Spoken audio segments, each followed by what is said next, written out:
अस्सलामुअलैकुम everyone, welcome to मारबी academy. आज के इस वीडियो में हम सखर IBA BPS 5 to 15 का पेपर 1 डिस्कस करने लगे हैं, जो 12 जून 2023 को इंटरमीडिएट कैटेगरी के लिए कंडक्ट हुआ है। तो चलिए जल्दी से हम अपनी वीडियो को स्टार्ट करते हैं। लेकिन अपने पहले क्वेश्चन की तरफ बढ़ने से पहले मैं आप लोगों को ये बता दूं कि आप लोगों ने वीडियो को एंड तक लाजमी देखना है, क्योंकि इस वीडियो में मैं आपको सिर्फ क्वेश्चन के आंसर नहीं बल्कि कुछ डिटेल्स भी लाजमी बताऊँगी।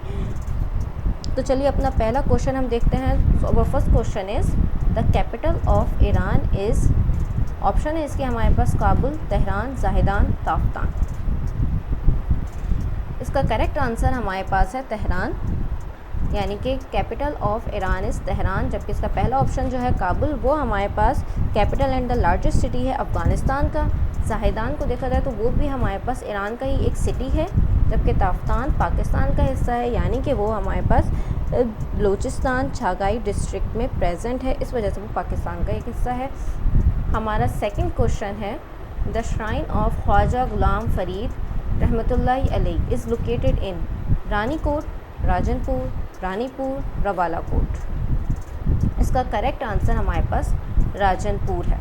ये राजनपुर में मिठां कोट में पाया जाता है, तो इस वजह से इसको भी आपने लाजमी याद रखना है कि ये हमारे पास कहाँ पे प्रेजेंट है, क्योंकि कभी कभी राजनपुर की जगह हमारे पास मिठां कोट इस तरह से करके भी पूछ लिया जाता है।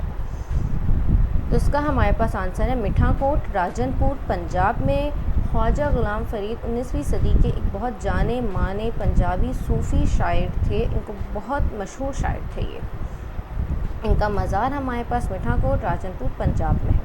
So our third question is Arabic is not an official language of, इसके ऑप्शन अगर हम लोग देखें तो कुवैत, कतर, बहरीन, तुर्की। ऑप्शंस को अगर हम लोग देखें तो कुवैत, कतर, बहरीन, इन सब की जो हमारे पास ऑफिशियल लैंग्वेज है वो हमारे पास अरेबिक है। हमारे पास तुर्की बचता है, सो हमारा जो करेक्ट ऑप्शन है वो हमारे पास तुर्की है। तुर्की की जो ऑफिशियल लैंग्वेज है वो हमारे पास टर्किश है। इसका कैपिटल जो है वो हमारे पास अंकारा है, और करेंसी जो है तुर्की की वो हमारे पास लेरा है। इस करेंसी से रिलेटेड में मैं काफ़ी सारे अपने शॉर्ट्स अपने चैनल पे मैं रोज़ाना डालती हूँ। ज़्यादा से ज़्यादा 10 से 15 सेकंड्स के ये हमारे पास शॉर्ट्स होते होंगे। आप लोगों की नॉलेज में इजाफे के लिए अगर आप लोग चाहें तो आप उसको रोज़ाना की बिना पर अपने देखकर अपनी नॉलेज में इजाफा कर सकते हैं। इसके लिए मेरे चैनल को सब्सक्राइब लाजमी करें ताकि आप लोगों की नॉलेज में इजाफा होता रहे। So our fourth question is who authored long walk to freedom. Option है Karl Marx, Jawaharlal Nehru, Nelson Mandela, Barack Hussein Obama. बहुत मशहूर बुक है ये। इसका करेक्ट ऑप्शन है हमारे पास नेल्सन मंडेला। नेल्सन मंडेला को देखा जाए तो उन्होंने हमारे पास नोबेल प्राइज़ रिसीव किया था फॉर पीस के लिए इन 1993 में नोबेल प्राइज़ फॉर पीस इन्होंने रिसीव किया था। और इसी के साथ ये हमारे पास first black president of South Africa, पहले ब्लैक प्रेसिडेंट है ये हमारे पास साउथ अफ्रीका के, जिन्होंने सर्व किया है from 1994 to 1999। Nelson Mandela Day भी मनाया जाता है, और वो इंटरनेशनली तौर पर हमारे पास 18 जुलाई को सेलिब्रेट किया जाता है नेल्सन मंडेला डे। इसको भी याद रखिएगा क्योंकि ये भी हमारे पास काफ़ी दफ़ा पूछ लिया जाता है। फिफ्थ क्वेश्चन है हमारे पास which of the following is a land locked sea. Option है हमारे पास Arabian sea, South China sea, Aral sea, Yellow sea. अगर हम लोग लैंड लॉक सी की बात करें तो लैंड लॉक सी में जो हमारे पास आते हैं वो हमारे पास आते हैं Caspian sea, Aral sea, Dead sea, Great Salt Lake, Salton sea and the sea of Galilee. ये सारे हमारे पास लैंड लॉक सी हैं। तो इसमें से जो ऑप्शंस में हमारे पास प्रेजेंट है वो हमारे पास एरल सी है। सो हमारा जो करेक्ट ऑप्शन बनता है इसका वो एरल सी है। So our sixth question is which of the following language has most alphabet. Urdu, Sindhi, English, Balochi. हमारे जो सबसे ज़्यादा लैंग्वेज में अल्फ़ाबेट्स हैं वो हमारे पास सिंधी में है।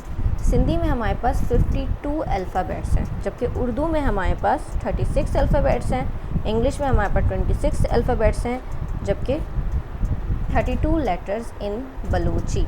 सो सबसे ज़्यादा जो हमारे पास अल्फ़ाबेट्स हुए वो हमारे पास सिंधी में हुए, जो हमारे पास 52 हैं। इसी के साथ हमारा 7th क्वेश्चन है, Tibet is an autonomous region of India, China, Russia, Nepal. Tibet के बारे में मैंने आपको डिटेल अपनी वीडियो में, जो जनरल नॉलेज क्विज चैलेंज की वीडियो मैंने बनाई है, उसमें मैंने डिटेल बताई है इसकी कि टाइबेट एक्चुअली है क्या। आप वहाँ पे जाकर मेरी इस वीडियो को देख सकते हैं और इस टाइबेट का आंसर आप वहाँ से, उसकी डिटेल वहाँ से आप जान सकते हैं। मैं उसका लिंक आपको यहाँ पे आई बटन में और डिस्क्रिप्शन बॉक्स में भी लाजमी दे दूँगी। इसी तरह की अगर आप लोग चाहते हैं कि मैं आप लोगों के लिए वीडियोस बनाती रहूँ तो मेरे चैनल को सब्सक्राइब लाजमी करें, ताकि आप लोग वक्त पर अपनी नॉलेज में, और जो आप CSS की, NTS की, PPSC किसी भी ऐसे पेपर की तैयारी कर रहे हैं तो उसके लिए आप लोगों की जनरल नॉलेज बहुत अच्छी होती रहे, तो उसके लिए चैनल को सब्सक्राइब लाजमी करें, वीडियो को लाइक भी लाजमी करिएगा अगर आप लोगों को वीडियो पसंद आई हो तो। हमारा 8th क्वेश्चन है, official currency of Yemen is. Yemen की हमारे पास ऑफिशियल करेंसी हमारे पास क्या है? रियाल। इसका करेक्ट ऑप्शन हमारे पास है रियाल, क्योंकि दिरहम जो है वो हमारे पास ऑफिशियल करेंसी है UAE की। कुवैत की जो ऑफिशियल करेंसी है वो दिनार है, यानी दिनार जो है वो कुवैत की है, और ये बहुत हमारे पास महंगा दिनार है, यानी कि सबसे महंगा दिनार हमारे पास कुवैती दिनार ही है अब तक जो चल रहा है। और रिंगिट जो हमारे पास इज़ द करेंसी है वो हमारे पास is the currency of Malaysia. हमारा 9th क्वेश्चन है हमारे पास, +92 is the country code of Saudi Arabia, China, Pakistan, Kuwait. As you all know, इसका करेक्ट ऑप्शन हमारे पास पाकिस्तान है। अब इसी के साथ हम बाकी सबके कंट्री के कोड भी देख लेते हैं, ताकि यहाँ पे हमें बाकी सबके कंट्री के कोड भी पता चलते जाएं, ताकि कोई और ऐसा हमारा MCQ आए तो उसका आंसर भी हम लोग देख सकें। सऊदी अरेबिया का हमारे पास कोड है +966, यानी +966। चाइना का हमारे पास है +86 एंड फॉर कुवैत +965। हमारा 10th क्वेश्चन है, tomb of Babur the first Mughal is in. Tashkent, Bukhara, Kabul, Peshawar. इसका करेक्ट आंसर जो है वो हमारे पास क्या है? काबुल। काबुल इन अफ़गानिस्तान इसका हमारे पास करेक्ट ऑप्शन है। द फर्स्ट मुग़ल एम्पायर जो हमारे पास बाबर हैं, वो उनकी डेथ जो हमारे पास हुई थी वो 26 दिसंबर 1530 को हमारे पास उनकी डेथ हुई थी, और ये आगरा में इनकी हमारे पास डेथ हुई थी। So first he was बुरीड in Agra.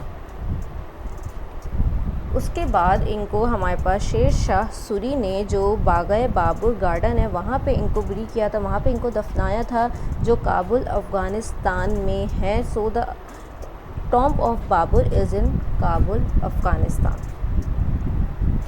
11th question is, national flower of Pakistan is rose, tulip, jasmine, lily.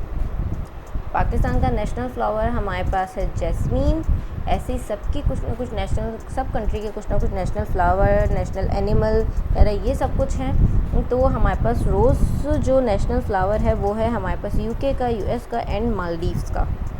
Tulip जो हमारे पास नेशनल फ्लावर है वो हमारे पास नीदरलैंड है, जबकि lily is the national flower. Lily में हमारे पास वाइट लिली और वाटर लिली, ये हमारे पास है बांग्लादेश का नेशनल फ्लावर।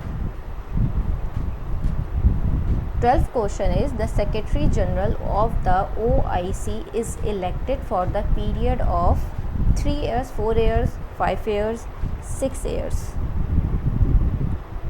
इसका करेक्ट आंसर हमारे पास है 5 years। 5 years के लिए हमारे पास ये इलेक्ट होते हैं सेक्रेटरी जनरल, और जो हमारे अभी करंट सेक्रेटरी जनरल हैं OIC के वो हमारे पास मिस्टर हुसैन इब्राहिम ताहा। ये हमारे पास 12th सेक्रेटरी जनरल हैं हमारे पास ऑफ द OIC के, यानी कि 12वें सेक्रेटरी जनरल हैं, 12th सेक्रेटरी जनरल हैं ये हमारे पास, और ये अपॉइंट हुए थे, यानी कि ये सिंस 29 नवंबर 2020 से ये हमारे पास secretary general of the OIC है। 13th क्वेश्चन है हमारे पास, which of the following uses GMT+5 as its standard time. Option is Bangladesh, India, Pakistan, Afghanistan. GMT की जो फुल फॉर्म है हमारे पास वो ग्रीनविच मीन टाइम, यानी कि ये इंग्लैंड का टाइम है ये, और उस GMT+5 का मतलब क्या है कि इंग्लैंड के टाइम से हमारे पास 5 घंटे कौन सा मुल्क ऐसा है जो वो आगे है। अब इसमें से हमारे पास बांग्लादेश, इंडिया, पाकिस्तान, अफ़गानिस्तान, तो इसका करेक्ट ऑप्शन जो है वो हमारे पास पाकिस्तान है कि पाकिस्तान वो मुल्क है जो इंग्लैंड से 5 घंटे आगे है, जबकि बांग्लादेश जो है वो 6 घंटे आगे है, यानी कि वो GMT+6 यूज़ करता है। और इंडिया जो है वो 5.5 घंटे आगे है, यानी कि वो GMT+530 यूज़ करता है। और हमारे पास अफ़गानिस्तान की अगर हम लोग बात करें तो वो हमारे पास GMT430 यूज़ करता है, यानी कि 4.5 घंटे आगे है इंग्लैंड से अफ़गानिस्तान। सो हमारा 14 क्वेश्चन है, the land of kangaroos is Brazil, Australia, south Africa, Thailand. So the land of kangaroo जो कहा जाता है वो हमारे पास कहा जाता है ऑस्ट्रेलिया को, जबकि साउथ अफ्रीका को रेनबो नेशन के तौर पर जाना जाता है, और थाईलैंड को जो कहा जाता है लैंड ऑफ स्माइल्स कहा जाता है। ये भी बहुत इंपॉर्टेंट MCQs है, थाईलैंड का लैंड ऑफ स्माइल्स, तो इसको भी आप लोग क्लास में याद रखिएगा। हमारा लास्ट क्वेश्चन है जनरल नॉलेज का जो इस पेपर के लिए आया था, वो हमारे पास है, which country won ICC women's cricket world cup 2022।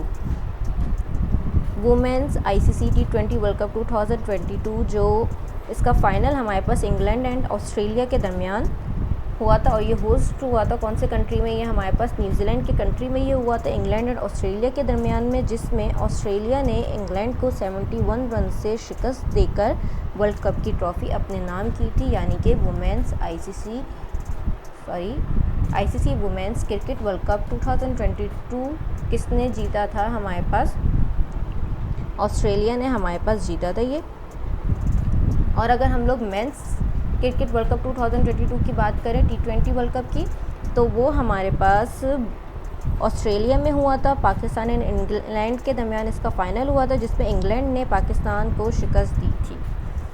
तो यहाँ पे हमारे पास ये MCQs एंड हो जाते हैं जनरल नॉलेज के इस पेपर से। इसके अलावा जो इसमें हमारे पास साइंस से रिलेटेड क्वेश्चन है, कंप्यूटर साइंस से रिलेटेड है या इंग्लिश से रिलेटेड है, उन सारी वीडियोस को भी मैं इंशाल्लाह आपके सामने जल्दी लेकर आऊँगी। जब तक के लिए अपना बहुत सारा ख्याल रखिएगा। अल्लाह हाफ़िज़।